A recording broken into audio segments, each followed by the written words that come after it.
जन्म लेने के कई कारण होते हैं। जब जब हो धर्म की हानि, यानी यदा यदा ही धर्मस्य, गीता में यही बात भगवान श्री कृष्ण ने भी कही है अर्जुन से कि अर्जुन यदा यदा ही धर्मस्य, जब जब धर्म की हानि होती है, और ग्लानिर्भवति भारत अभ्युत्थानम् अधर्मस्य तदात्मानं सृजाम्यहम्। वही बात यहाँ भी भगवान राम के अवतार का हेतु बताते हुए भगवान शंकर कहते हैं कि हे देवी, जब जब हो धर्म की हानि, इस धरती पर जब जब अपराध बहुत बढ़ जाता है, पाप बहुत बढ़ जाता है, और बाढ़ असुर अधम अभिमानी, असुर अधम अभिमानी ये सब जब बढ़ जाते हैं, अब करण या नीति जाय नहीं बरनी, तमाम प्रकार की जब अनीति करने लगते हैं, और क्या करते हैं, सीधा ही विप्रधेन सुरधरनी, कहते हैं विप्रधेन सुरधरनी, सबको त्रास देने लगते हैं, परेशान करने लगते हैं। ब्राह्मण, संत, गौए और देवता कहते हैं कि जो लोग परेशान करने लगते हैं, जब अधम अभिमानी राक्षस बहुत ज्यादा ऐसा करने लगते हैं, कहते हैं तब तब प्रभुधरि विविध शरीरा। भगवान अलग अलग समय पे, कभी वो परशुराम के रूप में आए, कभी वो गौतम बुद्ध के रूप में आए, कभी वो राम के रूप में आए, कभी वो कृष्ण के रूप में आए, कभी वो नरसिंह भगवान के रूप में आए, कभी वो वराह भगवान के रूप में आए, यानी नाना प्रकार के रूप को धारण किए। समय पर जैसी मान थी समय की, वैसा वैसा भगवान ने रूप धारण किया। कहते हैं तब तब प्रभुधरि विविध शरीरा और हरहि कृपानिधि सज्जन पीरा। और क्या करते हैं, परित्राणाय साधु नाम विनाशाय च दुष्कृताम। जैसे भगवान श्री कृष्ण अर्जुन से कहते हैं कि हे अर्जुन, यदा यदा ही धर्मस्य ग्लानिर्भवति भारत अभ्युत्थानम् अधर्मस्य ग्लानिर्भवति भारत परित्राणाय साधूनां विनाशाय च दुष्कृताम् और धर्म संस्थापनार्थाय संभवामि युगे युगे।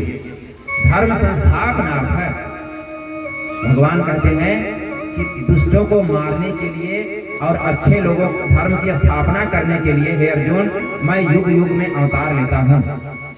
ऐसे ही यहाँ पर कहते हैं कि तब तब प्रभुधरि विविध शरीरा और हरहि कृपानिधि सज्जन पीरा।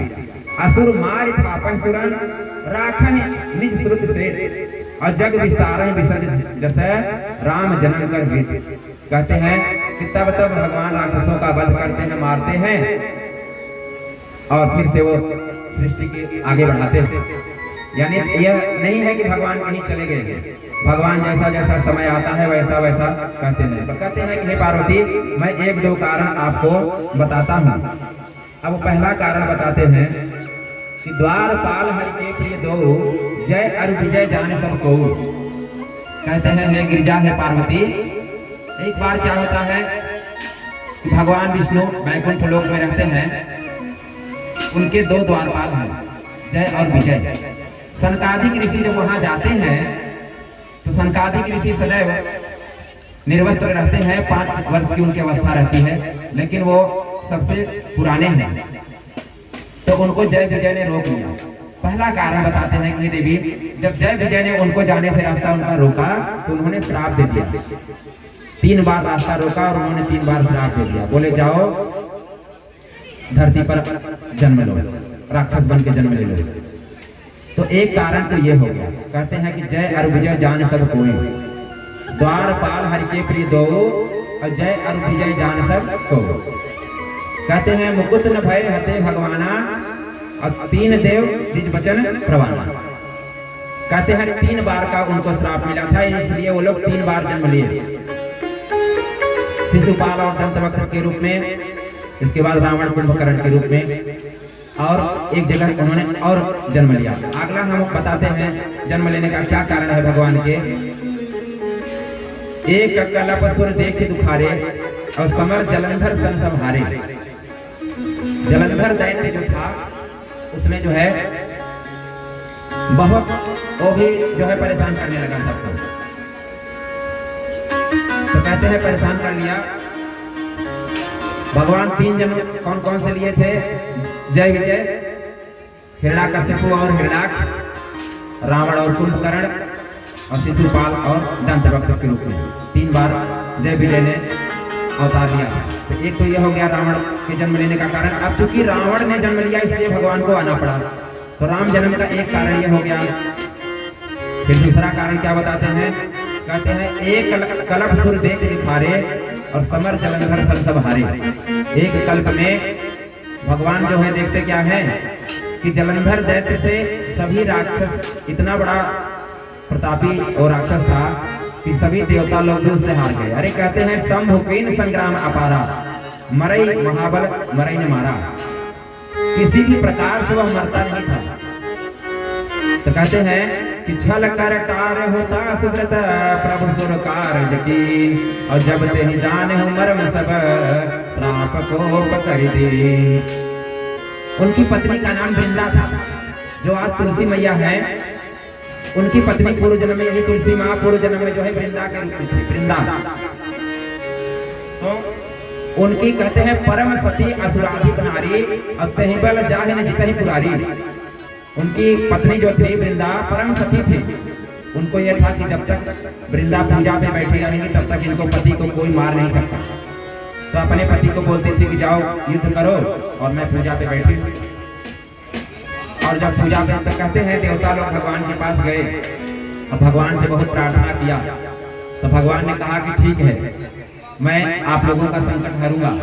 तो भगवान ने कहते हैं छल कर टारे होता सुब्रत, उसका जो व्रत था यानी पतिव्रत धर्म था, वही जो वृंदा थी वो पतिव्रत धर्म के नाते जीती नहीं जा सकती थी, यानी उसका पति जीता नहीं जा सकता था। तो भगवान ने क्या किया? छल कर टारे होता सुब्रत। वो युद्ध करने गया था जलंधर, भगवान ने जलंधर का भेष बनाया और आकर के जो है द्वार पे खड़े हो गए। वृंदा ने क्या समझा कि मेरे पतिदेव युद्ध करके आ गए और पूजा से उठ गई, और जब पूजा से उठ गई तो उसी समय जलंधर वहां मार डाला गया। तो उसी समय जो है बाद में पता चला जब वृंदा को कि हमारे साथ छल हुआ है, तो वृंदा ने जो है उसी समय भगवान को श्राप दे दिया। बोली जाओ और अभी पत्थर बन जाओ, तुम मेरे साथ इतना बड़ा छल किया। और भगवान का एक नियम है कि हमेशा पापियों का वध करना। जैसे देखो मोहिनी अवतार भगवान ने धारण किया, जगह जगह भगवान कहते हैं कि धर्म की विजय करने के लिए हमको कभी कभी छल भी करना पड़ता है। तो वह छल भी छल नहीं है, वास्तव में वह भी धर्म है, क्योंकि अधर्म की तरफ विजय हो जाएगी। एन केन प्रकारेण, हर हाल में अधर्म को पराजित करना ही धर्म है। क्योंकि अगर धर्म इतना ज्यादा धर्म का जो है पल्ला पकड़ के बैठा रहेगा तो अधर्म इस धरती पर फैल जाएगा। इसलिए उसका वध जो है एन केन प्रकारेण, दुष्टों का वध अत्यंत आवश्यक होता है। लेकिन वृंदा ने श्राप दे दिया, भगवान ने श्राप स्वीकार कर लिया और भगवान शालिग्राम के रूप में पत्थर हो गए। जब पत्थर हो गए तो वृंदा सती होने लगी वही, और जब सती हो गई, जल गई, तो उसी जगह से एक तुलसी का पौधा निकला और वही तुलसी के रूप में विख्यात हुआ। भगवान ने कहा कि जब तक हमारे भोग सामग्री में तुलसी नहीं डाली जाएगी तब तक वो भोग मैं स्वीकार नहीं करूंगा। क्योंकि भगवान ने एक बार जलंधर का रूप स्वीकार कर लिया था, यानी उसके वृंदा के पति का रूप स्वीकार कर लिया था, तो पत्नी बन गई थी। इसलिए भगवान सदैव ये मानते हैं कि जब तक हमारी भोग सामग्री में तुलसी मैया नहीं डाली जाएंगी तब तक जो है उनका जो है वो नहीं होगा, स्वीकार नहीं करेंगे भगवान को। बोलो तुलसी मैया की। तो भगवान के जन्म लेने का एक कारण ये भी था। आइए हम दूसरा कारण गाते हैं, भजन गाएंगे।